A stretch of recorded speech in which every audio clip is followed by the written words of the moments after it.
आश्रमात आहे। आश्रमामध्ये इथले महाराज जे आहेत ते सर्व परिक्रमावासियांना माहिती देत आहेत। आपण ते महाराज जे काही माहिती देत आहेत ती माहिती आपण व्यवस्थित ऐकूया। जो शिष्य थे बाणासुर, नाम सुना, जिनके 1000 हाथ थे बाणासुर के। तो दैत्य गुरु शुक्राचार्य के कहने पे शिव जी की तपस्या करने नर्मदा खंड आए थे। जहाँ आप लोग जाओगे सीतावन में उनकी जगह है धावड़ी कुंड। तो उनको एक विधि बताई थी, इस विधि से आपको शिव को मनाना है और शिव जी से ऐसा वरदान मांगना है कि जब भी आप ऐसे संकट में हो जहाँ आपके प्राण की रक्षा की कोई संभावना नहीं हो, उस समय भगवान आपकी रक्षा करें। भाई दैत्य गुरु शुक्राचार्य वो भी त्रिकालदर्शी थे, उनको भी आने वाले भविष्य का ज्ञान आभास होता था। तो उनको पता था कि बाणासुर पे खतरा आएगा। तो उनको एक विधि बताई कि आप स्नान करो, उसके पश्चात 1000 शिवलिंग बनाओ, उसमें प्राण प्रतिष्ठा करो और फिर जाप करने बैठ जाओ। जैसा आज आप लोग 20,000 जाप करना है, 40 करना है, प्रतिदिन का नियम बनाओ कि इतना जाप मुझे करना है। और जब जाप पूरा हो जाए फिर मंत्रों द्वारा सारे शिवलिंगों को विसर्जन करना। यह प्रक्रिया सलग हर रोज करना है। तो वो तपस्या करने सीतावन में आए धावड़ी कुंड में। तो सुबह उठते थे, स्नान वगैरह करते थे, उनके 1000 हाथ तो थे ही, हजारों शिवलिंग बनाने का पार्थिव।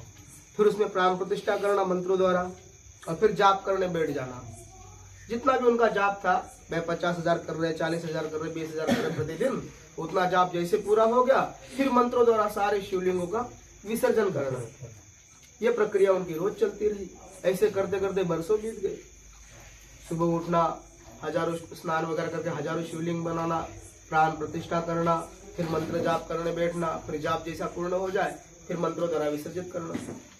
वैसे करते करते एक दिन सुबह स्नान वगैरह करके 1000 शिवलिंग की स्थापनाएं की, उसके अंदर प्राण प्रतिष्ठा की और मंत्र जाप करने बैठ गए।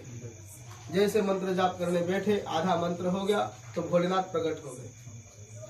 अब भोलेनाथ ने बोला वरदान मांगो।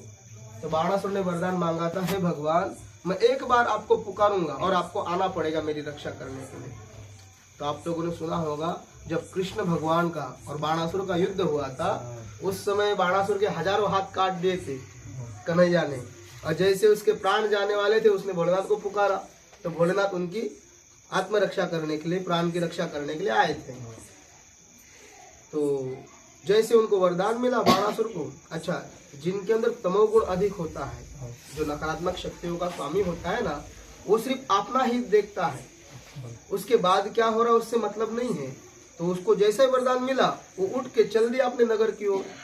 और जो 1000 शिवलिंग जो प्राण प्रतिष्ठा की थी, जिसके पास में बैठ के जाप करते थे, उस पर ध्यान नहीं दिया और उठ के अपने नगर की तरफ चल दिया।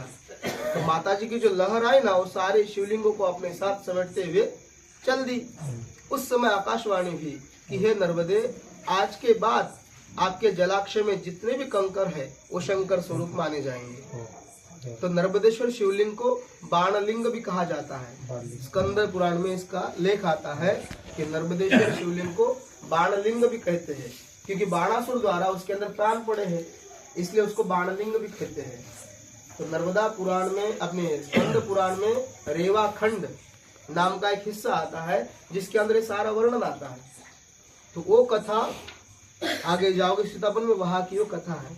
ऐसे नर्मदा किनारे बहुत सारी घटनाएं घटी है, बहुत सारी कथाएं हुई है। लेकिन हम लोगों को जब वहां का ज्ञान होगा, जानकारी होगी, तो हमारे को उसके प्रति आस्था बढ़ेगी ना, श्रद्धा बढ़ेगी। लेकिन हमें पता ही नहीं वहां की घटना क्या है, लेकिन 10 लोग डुबकी लगा रहे, हम भी डुबकी लगा रहे, उसको क्या बोलोगे? जब जानकारी नहीं है और अपन कर्म करें, उसको बोलते अंधश्रद्धा। बिना जानकारी का कार्य करना, श्रद्धा तो है ही नहीं अंदर, सिर्फ देखा देखी कर रहे, भेड़ चाल जैसी।